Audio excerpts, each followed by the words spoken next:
So your bachelor is from microbiology. Then you did 2 degrees in management and marketing.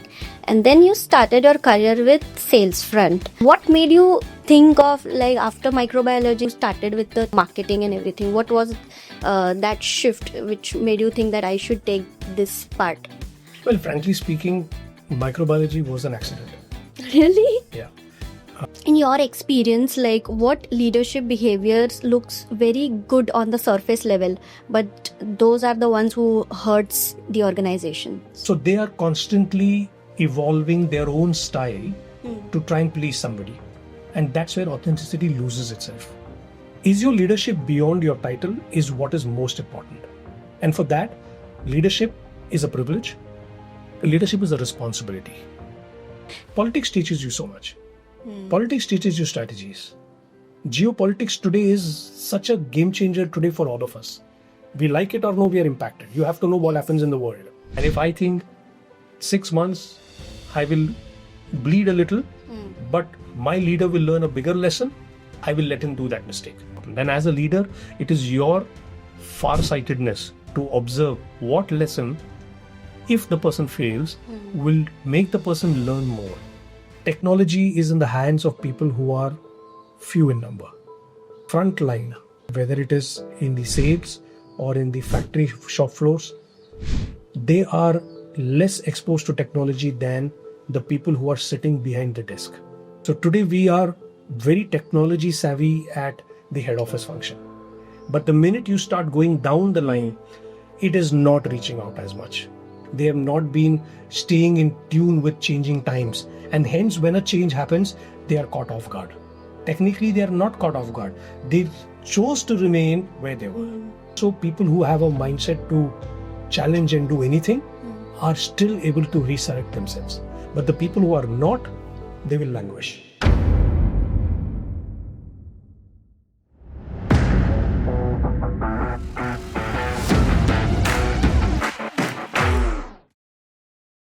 So today on Pharma Now podcast, we have Mr. Prashant Menon, founder director of Workplace Dynamics, a strategist who transforms pharma professionals into authentic leaders and pharma industries or brands into growth engines.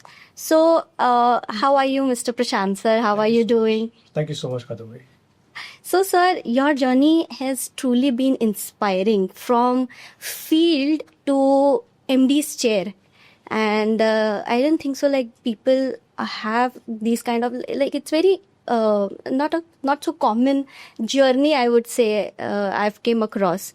And I think your journey from frontline sales to managing director, it's been a truly a long journey from the decades, and you have experienced so many different roles. So can you share something about your journey, some moments, some lessons to our Pharma Now's audience? Thank you so much for the invite, both to, I think, to Pharma Now and to you for, anchoring this. It's been a privileged journey. It's been a fortunate journey. One where there have been many stakeholders who've been a part of that. These journeys are never made alone. These journeys have had a lot of people who've been wishing well for you, people who've been constantly supporting you, people who've given you multiple opportunities. And what I've tried to do at all points of time is try and be a great disciple of good work, adopt ethics, adopt practices that are very effort driven, and being very true to what you try and be on.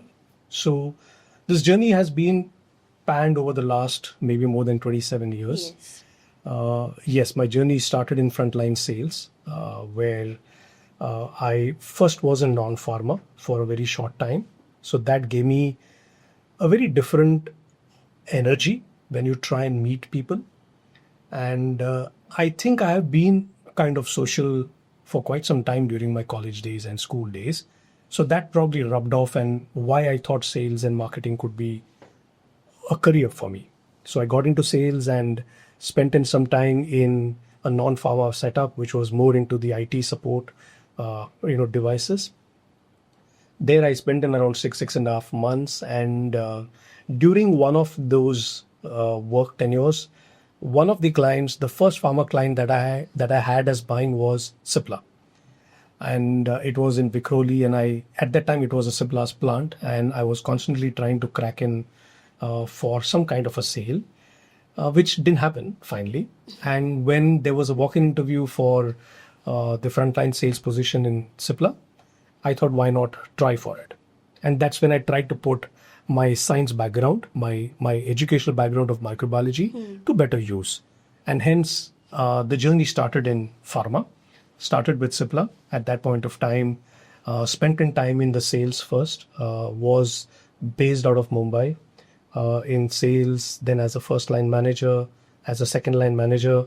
And then I got a chance to be moved into the product management, which we call marketing in the pharmaceuticals, where you're given a set of products and you got to drive the brand strategies to see how the brands can grow market shares and the brands can create an impact.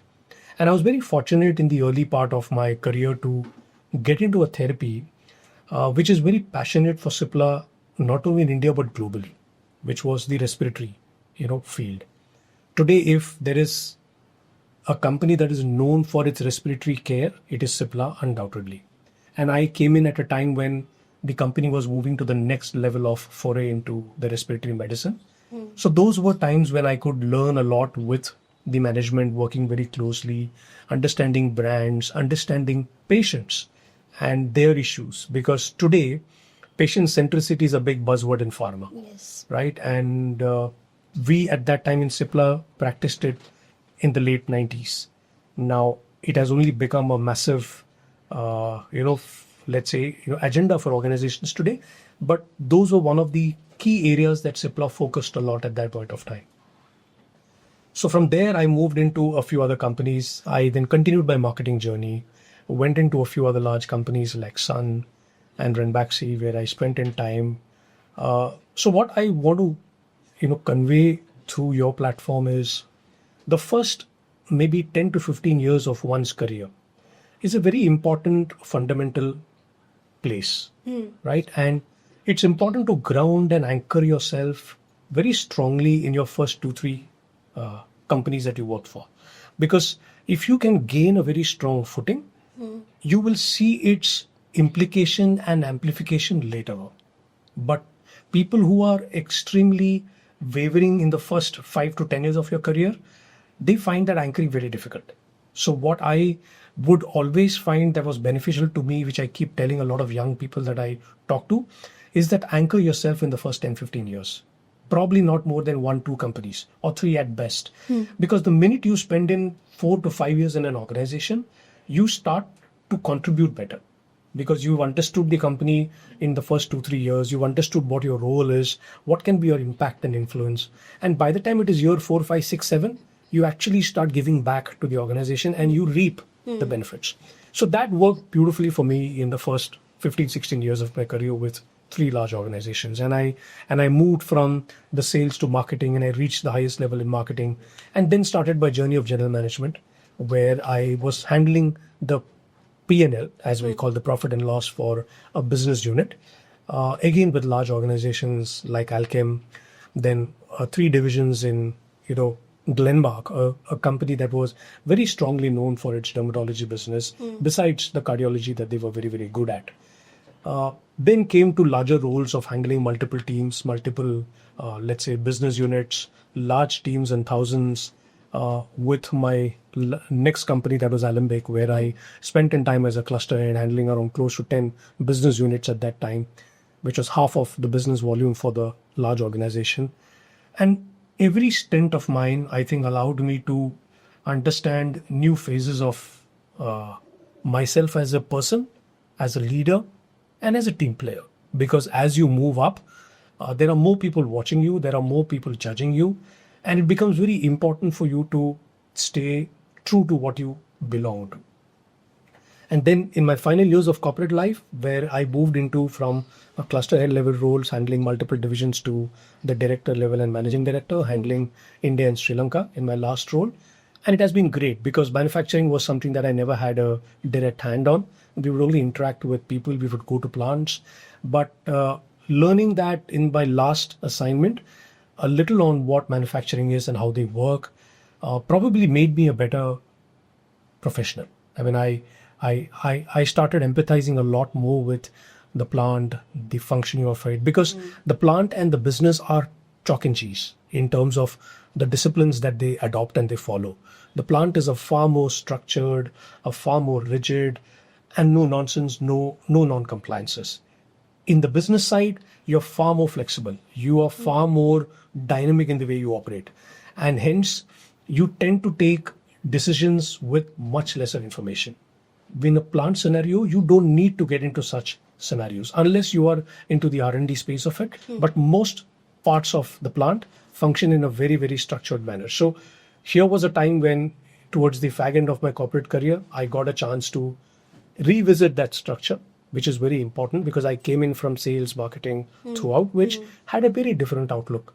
So the journey from Frontline to an MD was, I think, one full of gratitude for people who entrusted their responsibilities on me, to the teams that were absolutely fabulous in the way they responded at different points of time. And these, I think, give us leaders a lot of fame. So it's less of us and more of the team at all points of time. I mean, it is never the leader that is in the forefront. It is generally your duty to serve better.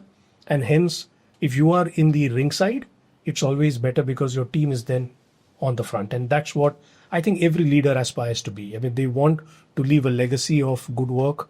They want to leave a legacy of long-term work.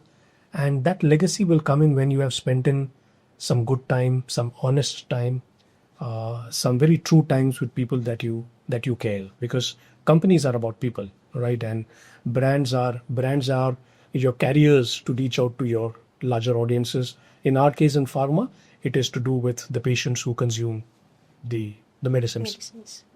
So that's in a flow that I've tried to just recap how my journey has been. Truly inspiring. So your bachelor is from microbiology. Then you did 2 degrees in management and marketing. And then you started your career with sales front. So what made you think of, like, after microbiology's degree, you started with the marketing and everything? What was that shift which made you think that I should take this part? Well, frankly speaking, microbiology was an accident. Really? Yeah. I was to do pharmacy, but some admission related issues cropped up, and I said, what next best? And that's how microbiology happened. And when microbiology happened, the journey went ahead. My first job had nothing to do with microbiology. It was all to do with selling a machine where I had nothing of science, but it was more of engineering parts. So selling a typewriter and a fax machine was a very different cup of tea. But it's, I think, the thrill of being in sales, meeting people, trying to communicate in a manner that was effective, which could make a sale, was something that was constantly engaging me on the job. When I saw the plant in Cipla as a client, I was quite amazed with the size and the ethics of that organization. And hence, when the first opportunity came for me to get into pharma, I chose that. So Cipla was the first walk-in interview I went in pharma, and I got through. The company network where I started my job was the first walk-in interview I went after my post-graduation, and I got through. So I was lucky to probably crack the first walk-ins. And I think they just wanted somebody fresh, so I fit the bill then. And that's how it happened. So that plan was never a very systematic plan. It was a plan that happened. After that, there has been a lot of work that went to try and become better in what you do. So sales, it was first. And as sales started going in, I wanted to see how I could make a contribution from the head office. And that's where my move to marketing happened. So how do people reach the P&L head positions in pharma, especially in the business side? You either come up the sales route or you come up the marketing route. So sales, you get more exposure to handling people, handling business. Marketing, you are more exposed to handling strategies and brands. And that's how they go up. So today's pharma, you look at today any business unit head, any GM, sales and marketing, vice president, they've all made a choice through those journeys up, either through the sales or through the marketing. During my time, probably 8 out of 10 people who became a GM, sales and marketing, came from the sales way up. I was one of those few who came from the marketing way. But today, I think that percentage would be 6 and 4. 6 would be sales and 4 would be marketing. So there are companies who really look at it, and each one has their strength. Each one has a lot of pedigree of work that they do in both the fields of sales or marketing. And then they come to run a division or a business. And at the end of the day, see, today, managing directors are coming from different fields. If you look at non-pharma, you will find people from finance, you will find people from technology, you will find people from business, you will find people from HR who also become the head of an organization. But in the pharma, predominantly they have come up from the business path. And because that's what they do, throughout their careers, and they're best suited for maybe taking the company to the next level. So you have always been the opportunist. No, opportunities come. Opportunities come. I think what you got to do is you got to keep doing your best in what role you've been given. You got to constantly do well in what role you've been given. Don't plan too much ahead. It doesn't work. And in today's era, it doesn't work. Do your job, what is entrusted on you very well. Be prepared. Be extremely well networked and well read. All right? People probably stretch networking to a very different level. There are people who train you to be networked, but I don't know, it's not as easy, right? So if you do your job very well, and if you're very well updated and read, networking happens. And if you're prepared, you tend to make opportunities come your way. If you're not prepared, you will not know. So I keep using this line in a lot of my leadership workshops, that opportunity is not a lengthy visitor. When it comes and goes, you don't know. So being prepared is a far better proposition than being opportunist.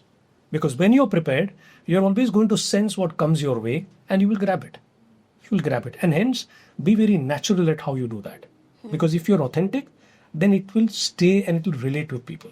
Otherwise, we know today in and around, because of social media's boom, what is fake and what is probably not fake. You might take a little time, but a little more time that you spend understanding it, you realize it. So True. I would suggest be an opportunist next. Don't enter your job or your next level by sensing that I need to crack an opportunity. I think be good at what you do. Read what you need to read a lot. Be prepared. Meet people. Because when you do that, opportunities will come your way, for sure. There is no dearth of it. Just be present. It will help much more. Very well said. So, sir, in transitioning into now consulting and leadership management type of role, I think the core is always been people-centric. Yeah. So, in your experience, what leadership behaviors looks very good on the surface level, but those are the ones who hurts the organizations? Okay, so very interesting question.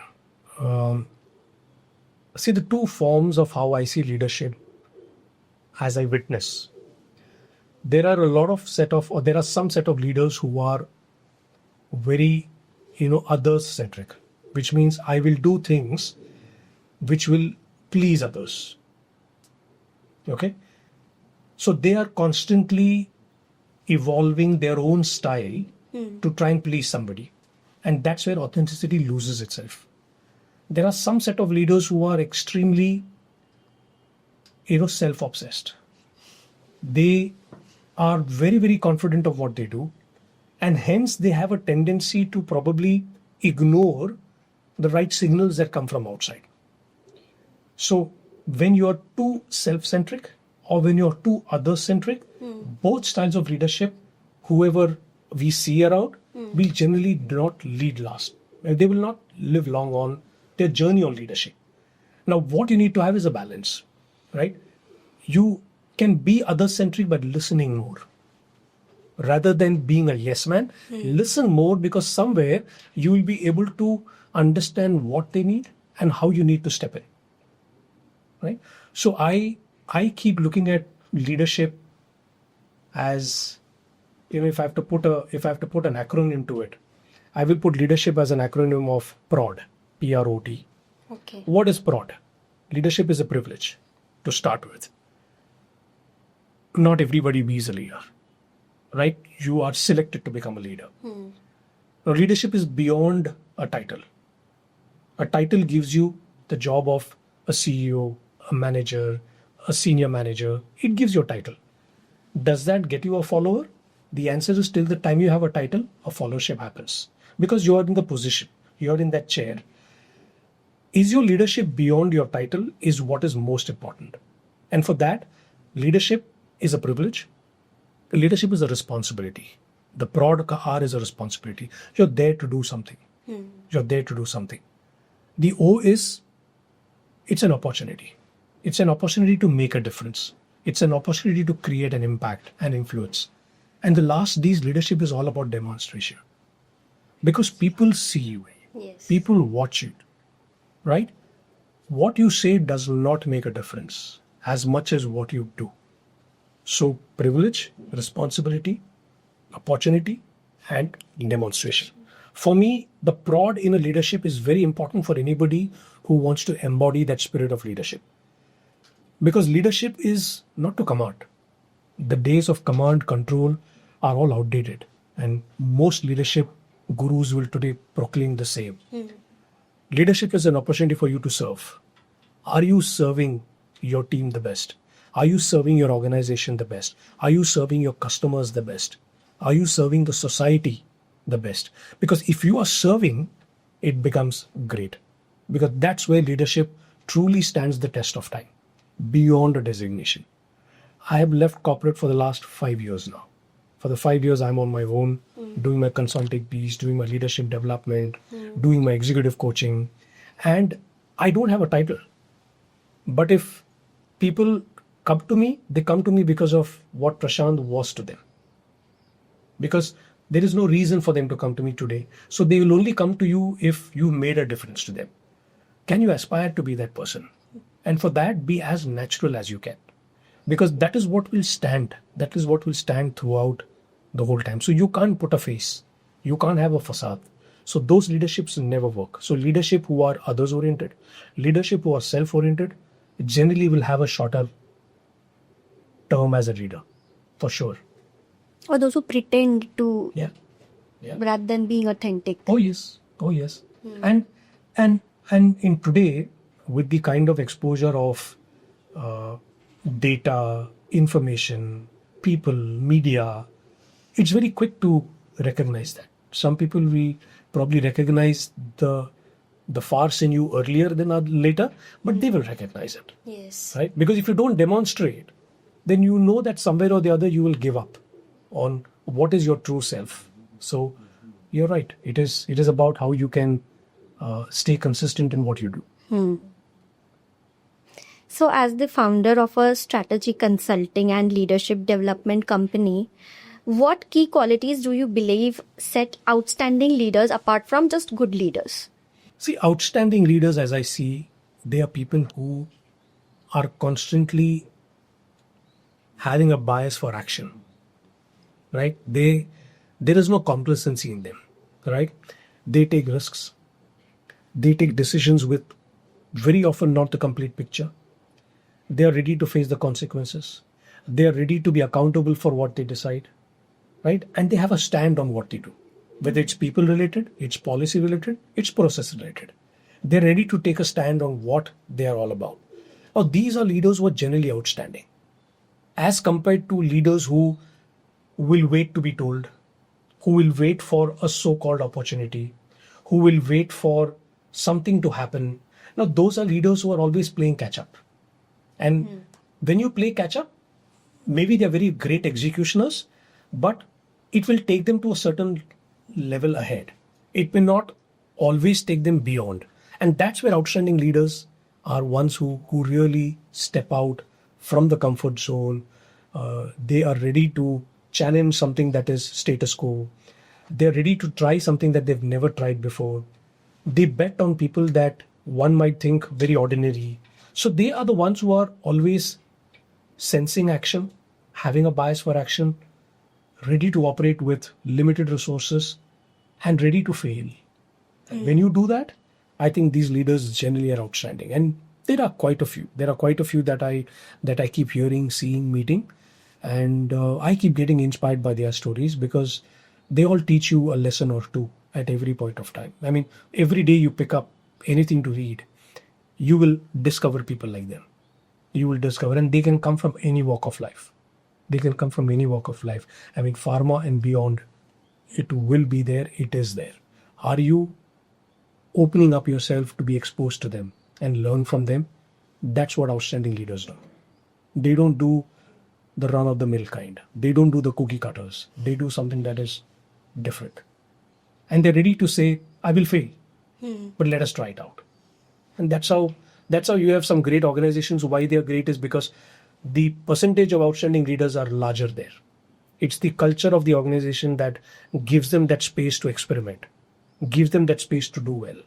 And that's where you will find it. You'll see that in many, many organizations. If you be specific to pharma, you'll see that. Sometimes there are great leaders in a very average company also.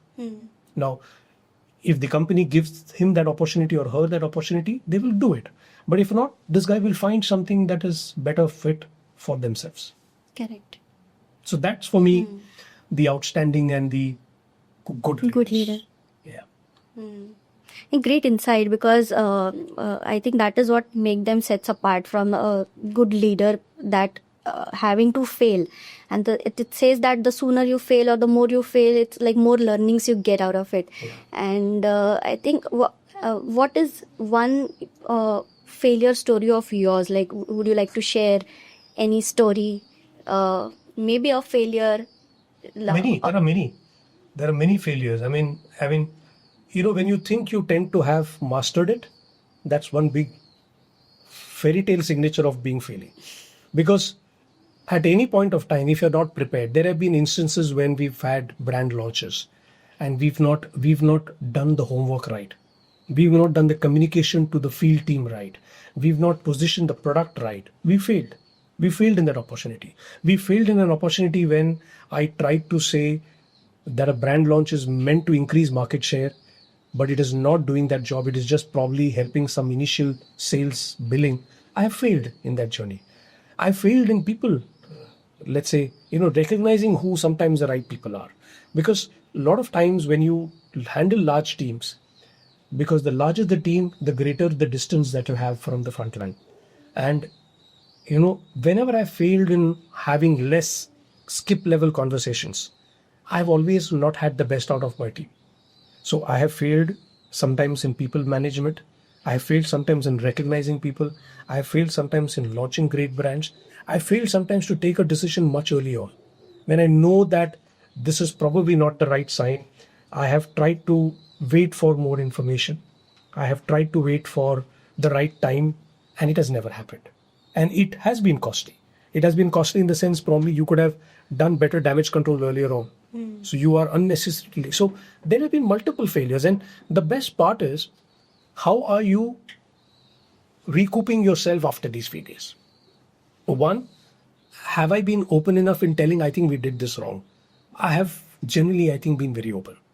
Because it's important for your team to understand that you can make mistakes and you make mistakes.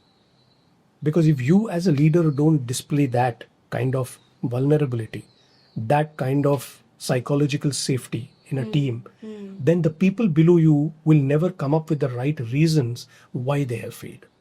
They will tell something that is beyond them, and then you will probably sense it a little later. So I did. I mean, I remember one of the companies when I got into, and we had a division that was not doing well.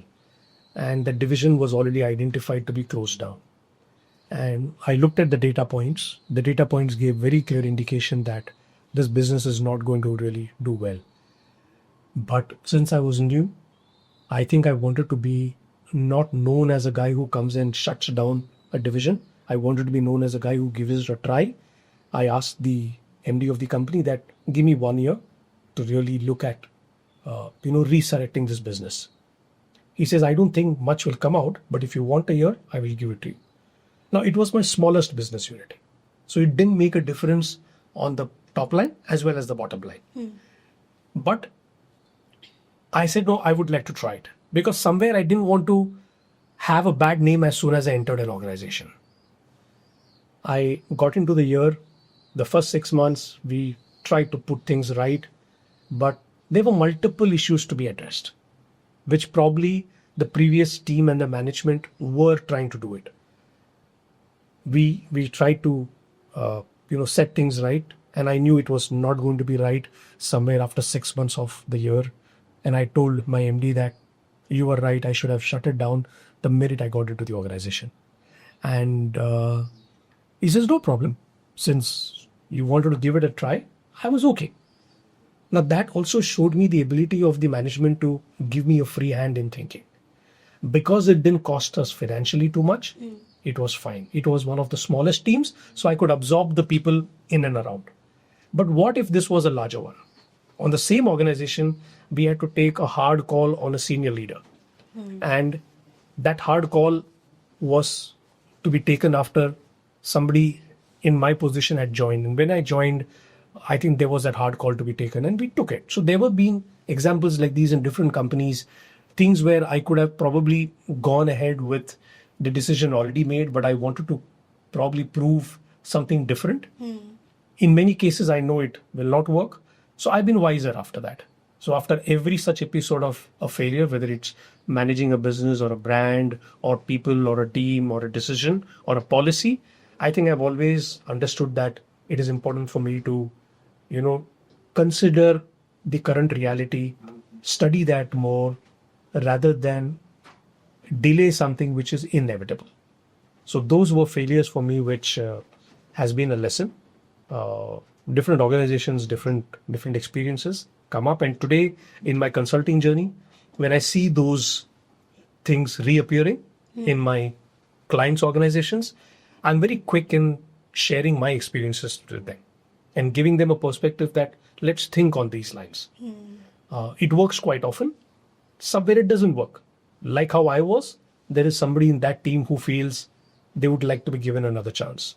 And if it is not going to pinch the organization too much, then I think let's see. Because what happens is you learn better that way. Now, I learned that 6 months of delay in decision making helped me get more conscious of the fact on how a similar situation had to be dealt with the next time. So I don't waste time. So that 6 months gave me a lesson. But would it have been learned if I hadn't taken the decision? May or may not, I don't know. Because sometimes if I tell you that you do this, you will do it because I'm in the position in telling you. Yes. And you believe that I have seen it before. And you will do it. But have you learned it the process? No. You've just been obedient. And you've just done to fit in. I'm a new person in the system, I have to fit in. I'm going to listen to my boss.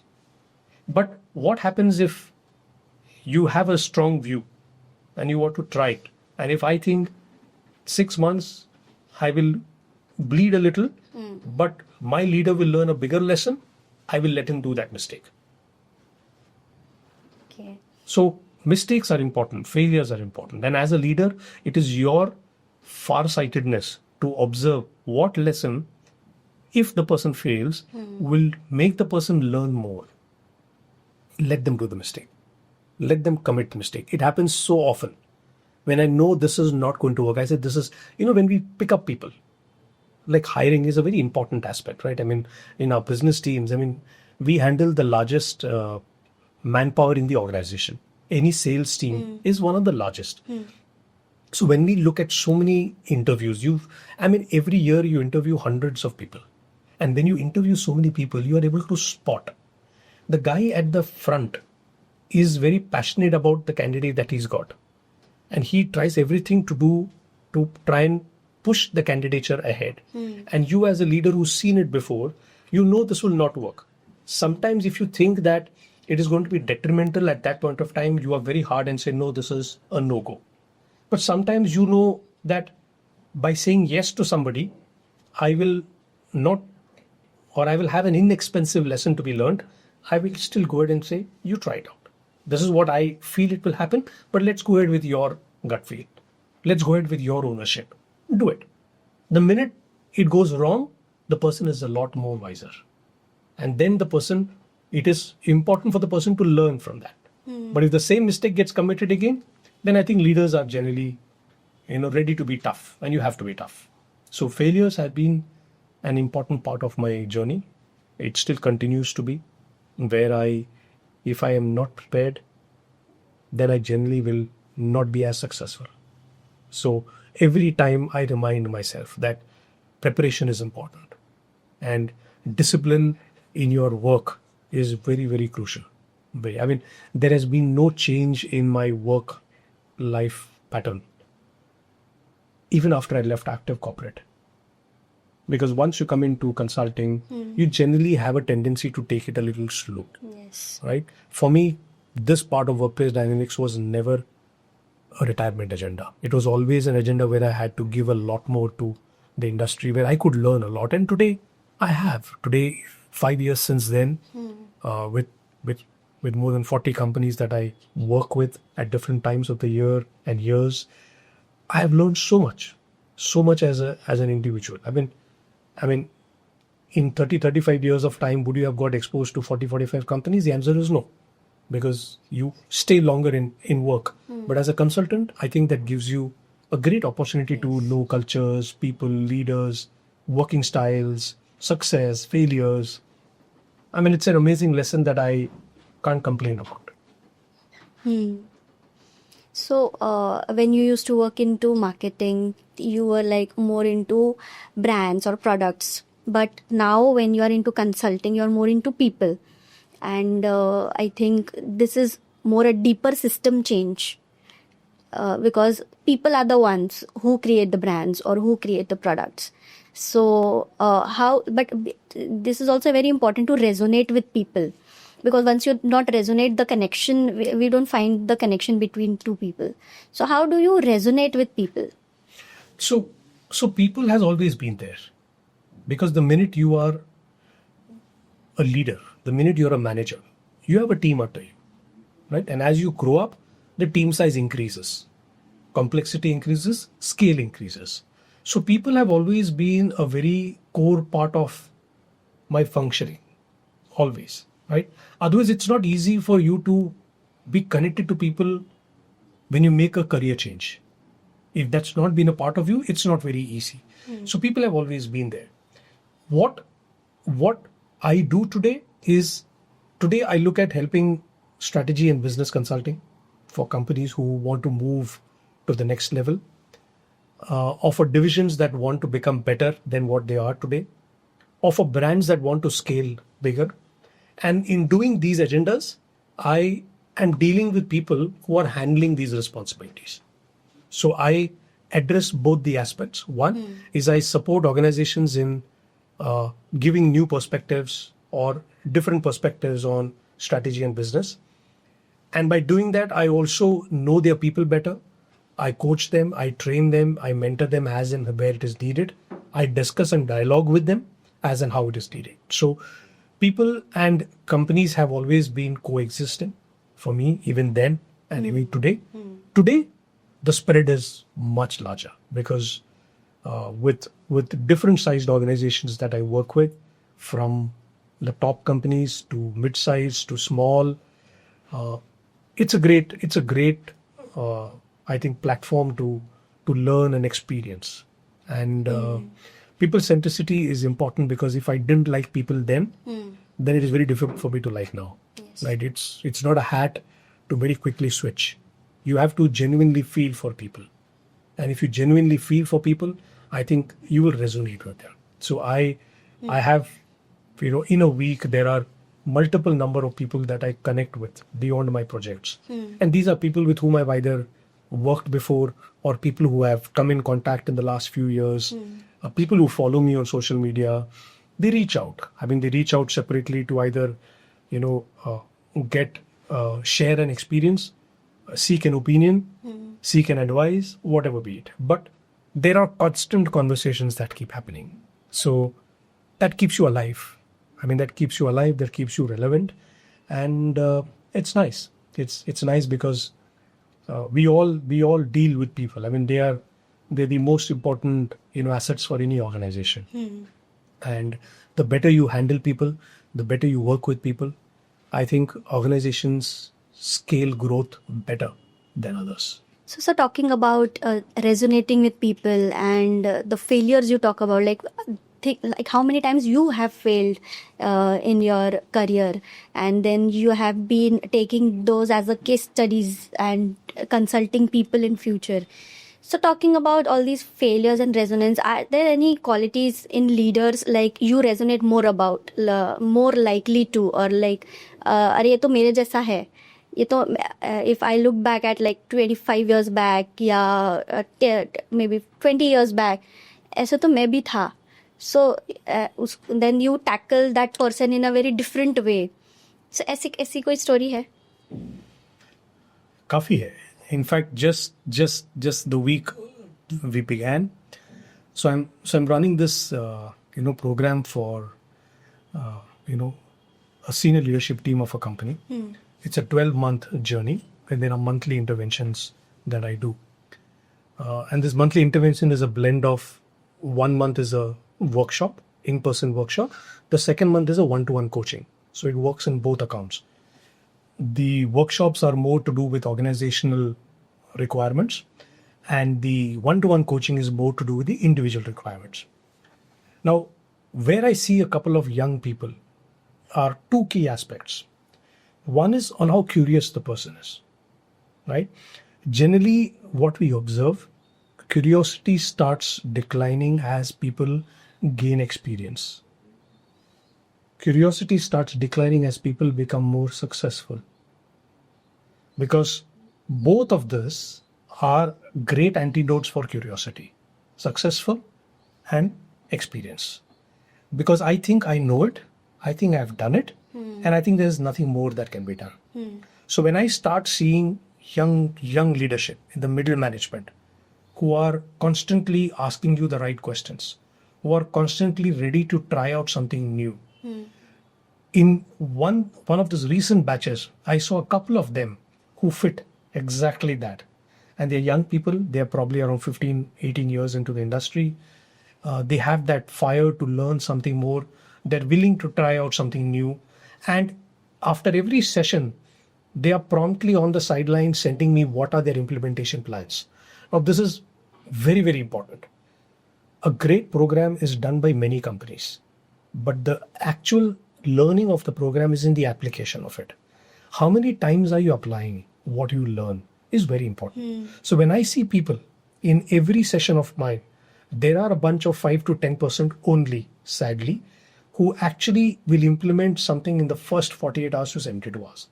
And they will share with you the plan. This is what I'm going to do, or this is what I did, and this is the response. Now, these are people who were what I was when I was younger. I was constantly trying to be prepared. I was constantly trying to do my job better than what it was earlier. And by doing that, opportunities came. Because I have been fortunate to have leaders who have given me something without me even knowing the whole picture. Now, why did they do that? They did that because less of what I could do, more of what I was capable of doing. Because it is the untested. Yes. I have not done it before. But if this guy has the capability or the mindset or the attitude to pull it off, they will risk, let's say, giving it to you. So when I see leaders who are ready to do things without the complete picture, who are curious, who are ready to implement the learnings, these trio is a very interesting aspect which I see in young leaders that I would have been at some points of time, because I relate to them faster. And then I can be even a little biased on trying to push their agenda ahead, because I know that they need that prod. Because I didn't get that prod always. I got that prod sometimes. So I do that. I mean, today, one of the fastest growing industries, which has the highest impact, is of executive coaching. The one-to-one coaching is something that people really latch onto. I still remember a couple of years back, I got a LinkedIn request from one of my followers. He says, "Sir, I wanted to get into a coaching with you." So I asked him, "Do I know you?" He says, "No." I looked at the LinkedIn and I found that we worked in some companies at some point of time. He was a very young guy. And he represents one of the top 2 Indian pharma companies. He was from the sales function. And he says that I want to be coached under you. I said, "You represent that company and I know that company very well. You'll be getting every quarter a training program." And his reply was beautiful. He says, "Sir, I get a training program on what the company needs me to do. But with you, I will grow on what I need to do better." Yes. So here was a young guy who was in his late 30s thinking for the next 10 years what he needs to do. And hence got enrolled into me 3 years back, 2.5 years back precisely, onto an executive coaching program where we have sessions once in 2 months purely on his long-term agenda. He says, "In 10 years from now, I want to be heading a division." And he was in the mid-rung of the sales function. So you have very few people like this.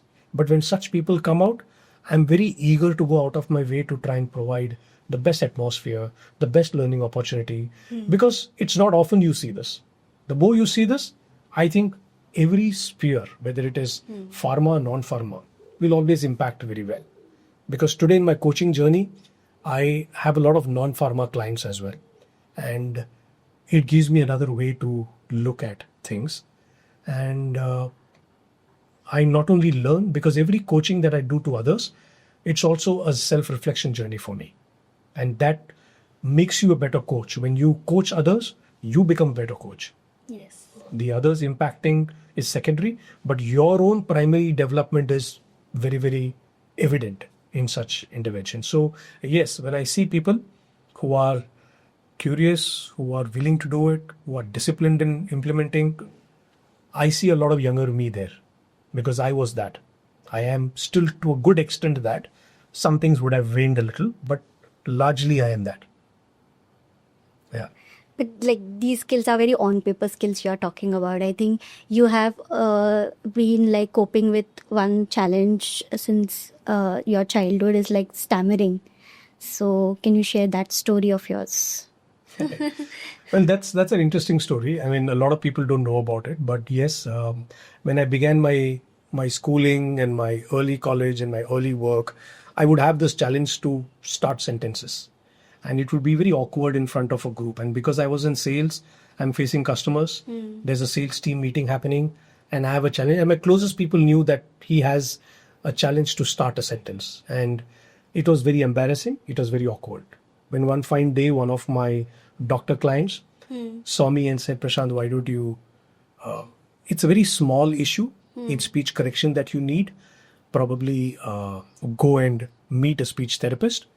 And I met a speech therapist and I underwent a small course of basically pacing my speech, right? I would have a tendency to be trying to complete a lot of words and sentences fast, which was my problem. And hence I was getting overawed by a situation. I was very eager, very anxious, and that would get into a delayed or an uncomfortable start. So I just needed to pace my speech. And that's been now, 30 years or close to 25 plus years. But life has moved around quite a bit. And today I am a much better communicator than what I was. I have communication as one of my major areas of focus. And it just probably proves to people like me and others that most issues can be resolved with one, identification, taking the right support, and staying disciplined on it. So if you can do all these three, whether it's a personal trait, a personal issue, or any professional issue, probably it can be handled in a much, much more systematic manner. So yes, thanks to, I still remember that doctor was in Wakola. He was a pediatrician. I was meeting him for the last 2-3 years. And he has been watching me for 2-3 years. He, after one call in the afternoon, stopped and he said, "Prashant, I think you have a great future. And if you want to build a future in sales and marketing, just work on this aspect, it will go for you. I had met probably hundreds of doctors in the last 3 years. None of them told me to do that.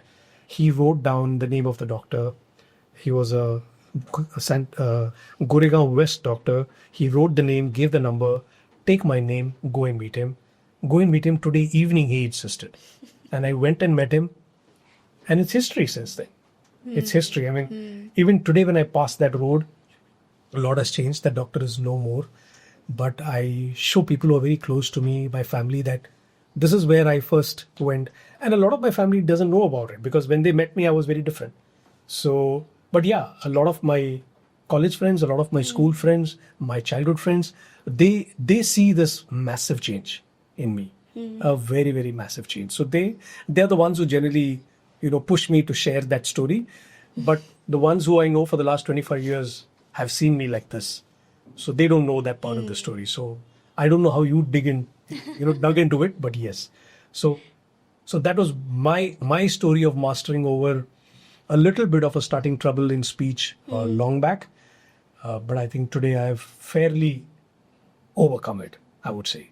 Not perfect, but I've overcome it. Because people feel very insecure. They try to, hide their insecurities, and they do not sometimes choose things because of such insecurities. Because you having this challenge and coming into sales where you have to talk to a lot of people on a daily basis and still doing that job, and then after nowhere you take someone's support and then this change happens. I think the support is also very much needed, because sometimes people, our colleagues or maybe our management very sugarcoat us ki nahi, you're okay, you're fine. But telling the person's, their insecurities, or telling that person, no, this is the one thing which you can, change. You can make a change because you have a good future in it. And I think that thing, when someone pushes us, and that push is also very important. Yeah. So, very, very interesting choice of words you've used. So one, be a good human. You will find well-wishers. Kahin na kahin, there is some well-wisher who will step in, right? When they see you are very genuine, they will step in. This doctor stepped in. He didn't have to. I have done thousands of calls. I do more than 250 calls a month. You take into 12 months, that's 2,500, 3,000 plus in a year. And 3 years, close to 10,000 doctor calls I have done in 3 years of my career. Somewhere after 10,000 calls was one doctor who told me that. I think you can master this. It's a small thing. Please go. Now, I never knew I could take help, first of all. So today what happens is, now that's a very obvious thing. You see somebody having a speech issue, right? But what about a lot of mental issues? You don't see it. So what is important is ask for help. If you think you are having a challenge, having trouble, be fearless in asking for help. And that comes to one very important leadership issue that we see world over. And there is data documented, in various management journals on this. The biggest leadership disease is the lack of courage. Now, when I don't have courage to say that I don't know or I want help, things will not move ahead. But if you show the courage to be open about it, like today, vulnerability is a great leadership trait. People encourage you to display vulnerability. People encourage you to become and say that even as the head of a function or a department, I don't know something. It's quite fine. You may not know, because just because you spent in 10 years doesn't mean you've experienced everything. There is always something new that is happening. So are you ready to, one, acknowledge that you don't know? Number one. And number two, having the courage to reach out to somebody who probably could help you. And when they do that, you will find it. So one, be very genuine. You will find well-wishers. And second, build up the spirit of having the courage to ask for help or acknowledge it. Both these things meet, I think you will find your answers and you will find solutions to things that you feel cannot be resolved. It does resolve. It does resolve. So, I just want to have a follow-up question on this. what are some pressing areas that today's senior leaders face in the industry, and not just the senior leaders, but people who are veterans, who has like 2 decades, 3 decades of work experience in the industry, and because we are talking about the mental health issues and everything. So, what are those pressing areas that today's senior leaders are facing? Fabulous. It's a question that I get asked probably more than 3 to 4 times a month. Because when I am working with companies, when I'm working with leaders, companies as a consultant and leaders as a coach, these are two things that constantly come up in my engagements. What I see is leaders ask for help too late. Number one, leaders don't stay relevant time to time. When both these doesn't happen, when you are pushed into a corner, they get up and ask for help. And at that time, help is not going to come the way they wanted. Now, a lot of times, like I said, what limits progress is success and experience. Both these are great limits to progress. The more experience you get, you think you begin to know it all. The more successful you are, you don't want to change the way you do things. When both these happen, people reach a stage when you are forced to accept whatever is going to come at you, because you are not changing, you are not evolving. So what I see and what I come across, one of the most common coaching interventions that happen, there are broadly two kinds of coaching that happens. One, which is proactive. Okay, I am getting elevated, I'm going to aspire for a new role, I want to get ready, so kindly coach me on that. That is one subject. The second coaching is, I'm not doing well in life, I need your help. Now, both the coaching situations have very different mindsets of the coachee at that point of time. When you're going good, there is a coachee who's willing to try. There is greater courage. But when you're not doing well, there is a coachee who's very scared. He is not sure about what is going on next. So he's always going to be having the lack of courage to try things. And both are very different scenarios. So when I get calls from an HR head, when I get calls from the head of a company or the head of a department, then I want you to coach this colleague of mine, there are these background checks that I do. And when I find out that 6 out of 10 interventions that I do are more, let's say, treatment driven, which means I'm treating a problem, the success rates are very different. But when I'm doing a preventive format, which means proactively, when I'm getting into a coaching assignment, the success rates are largely different. Success rates in proactive agendas are better compared to the treatment agendas, because there it's very prescriptive. I'm telling what he has to do. And if he doesn't do it, because things are not going well for him. So when I meet a lot of mid-management, senior leadership, and when we have conversations, somewhere they've not done right for the last 2, 3, 4, 5 years. They have been complacent. They have not been staying updated. They have not been working hard on polishing their skills. They have not been staying in tune with changing times. And hence, when a change happens, they are caught off guard. Technically, they are not caught off guard. They chose to remain where they were. And hence, if you advise them today that, yeah, you should have done that, now he says, yeah, ये बात करके कोई फायदा नहीं, आगे क्या करना है बताइए. There also people who have a mindset to challenge and do anything are still able to resurrect themselves. But the people who are not, they will languish. And sadly today, you see a lot of people in their late 40s, early 50s facing this crisis. They are facing this crisis where things are very vulnerable outside. Things are, as it is, complicated outside. If they are in the wrong side of this entire journey, then it's their mindset that is going to pull them ahead. It's the sooner they reach for help, they will get the necessary help. So are you willing to change is important. So the best is what I started the conversation earlier, how well prepared you are, how relevant you are. If you are well prepared and relevant at all points of time, those leaders don't face problems.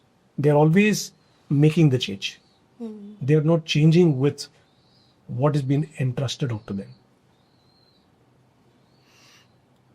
Okay. Now talking about some organization side, how can pharma companies build a strong, culture that nurtures both the scientific excellence and the commercial success? See, pharma companies have the responsibility to be science first at all points of time. You don't have an option. Ethics and science is very, very important for organizations. If you want to play the long game, this is the only way to do it. You look at a lot of good Indian organizations here. I'm not taking the MNCs because the MNCs generally have an innovator advantage. But let's look at the branded formulation companies in India. All of them who have done well have focused on science, have focused on certain therapy areas, have focused on certain processes, and they have been very disciplined in their approach. And by doing that, commerce is an end game. Commerce is an outcome. They've been commercially successful. They've been commercially viable. And they've had business models that have mimicked science, that have mimicked consciousness to the customer, that is doctor, and responsibility to the end user. So they've given products at the right time, at the right price, made it accessible, given a lot of patient support information, educated doctors on the go at all points of time. These are organizations that have been generally very successful. So science and ethics, I think, are two important aspects for organizations to become very, very successful. No compromises there. Yeah. And what is that one major industry shift that pharma professionals often overlook but should be paying more attention to? See, what people are really betting on big today is the role of AI in today's work. Yes. Right? And I've been reading a lot of articles and comments and commentaries by a lot of people who are, in this line of advice, that while you make digital and AI a strong enabler to your business, at the same time, keep strengthening your fundamentals, right? Because if your fundamentals are not good, if your operational ethics and policies and processes are not strong, no amount of advancement in technology you are going to help. You're always going to be playing catching up. So today, companies who are being absolutely myopic in their view that fundamentals I will correct later, but let me try and bite the bullet with a technological advancement, will only land up spending a lot and not making good use of it. So if you want to leverage technology strongly, which is the big thing that is going to dominate over the next decade, Yes. it is important to get your fundamentals in terms of running the company efficiently, operationally, having patient centricity as the core of whatever you do very, very well. I think you will leverage technology better, because the biggest buzz today, whether it's in the US markets or it's in India, is on how much are you on the technology and AI bandwagon, right? And many companies in different levels, in different departments and functions are getting exposed to technology and using technology, and they're fighting it, right? But where I see a very important aspect is technology is in the hands of people who are few in number. Your front line, okay, whether it is in the sales or in the factory shop floors, they are less exposed to technology than the people who are sitting behind the desk.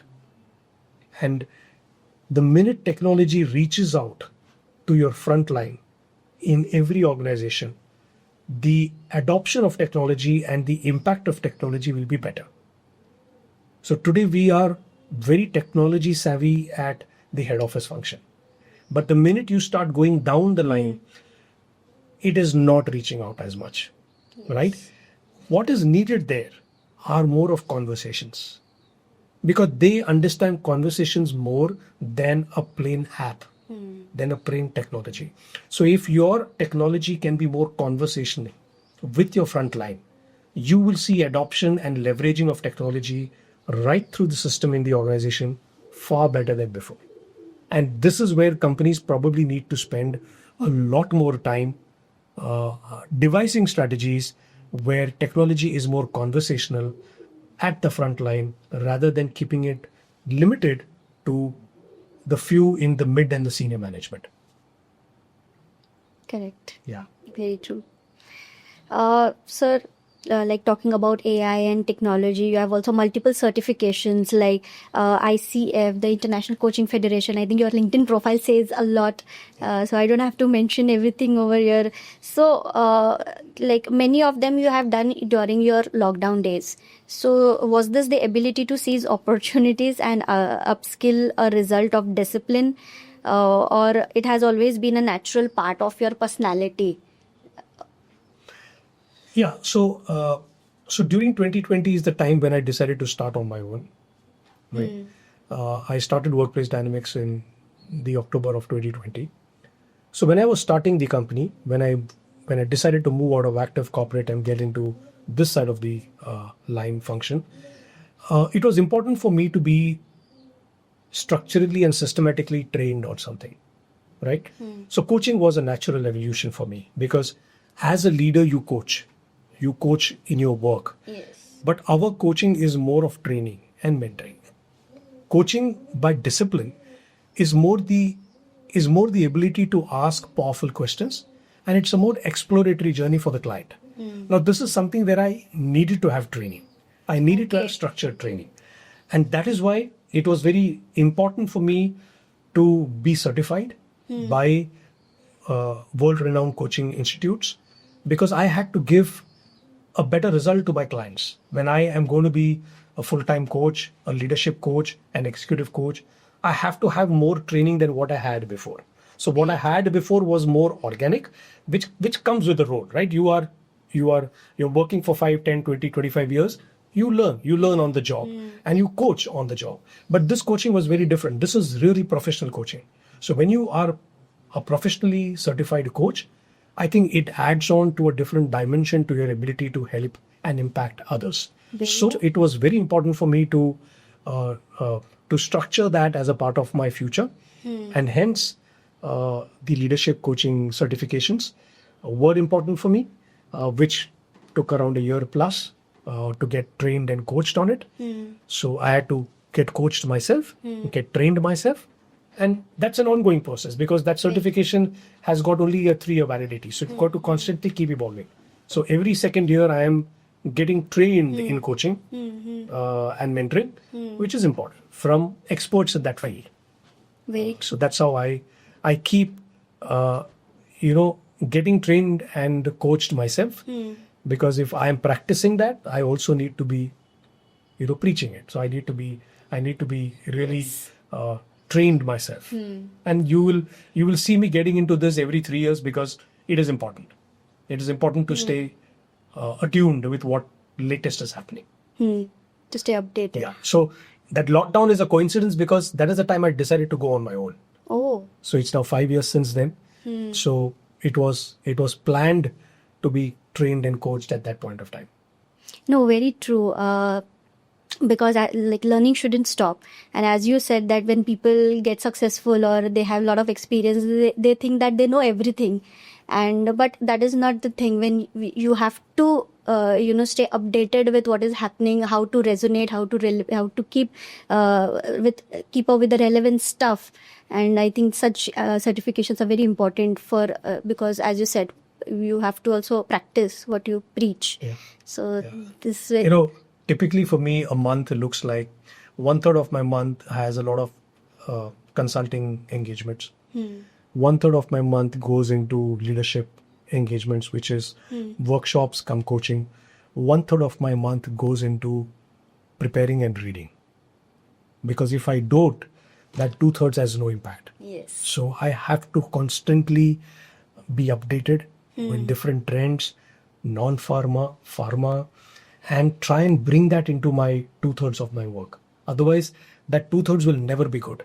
And today, a very important aspect of a lot of leaders is they are generally preferring to operate in the current. And that is why they have a challenge. If you don't spend time for the future today, you will be outdated. And hence, that question you asked some time back, what do leaders do when they face a crisis, is because they have not given time for themselves to stay relevant and updated, which I would do then, but now I have to do it because it's a part of my new role that I give to my clients and my teams that I support. So That's how my month looks like. So, I mean, that's, if you look at a lot of my calendar, that's how it looks like. A month's calendar will exactly look like this. So there is around close to 10 to 12 days of reading, connecting, going through, posting articles. So that is constantly there, constantly. And the other 2/3, I'm either, at a client's place, taking a workshop, having meetings, brainstorming sessions. So that sessions and all need to have some fodder. वो meat कहाँ से आएगा आपको? यहीं से आएगा. So you got to read. And an advice to everybody, because I benefited a lot with it. Read a lot beyond your domain. Beyond your domain. We are so fascinated and obsessed with domain that beyond a point आपको नयापन नहीं आएगा वहाँ पे. The strength lies in the non-domain areas. The freshness comes in the non-domain areas. So if I am going to read, if you are a podcaster and you're only going to look at 20 podcasts, beyond the point, the 23rd and the 20th will have little difference. But if you go into another format of interviewing, and you will get more conversational ideas, which will never come. So it's very common, right? I mean, I will spend, okay, let me research 10 more podcasters because I can get something more. You will learn. That is a thing that you have to do every time.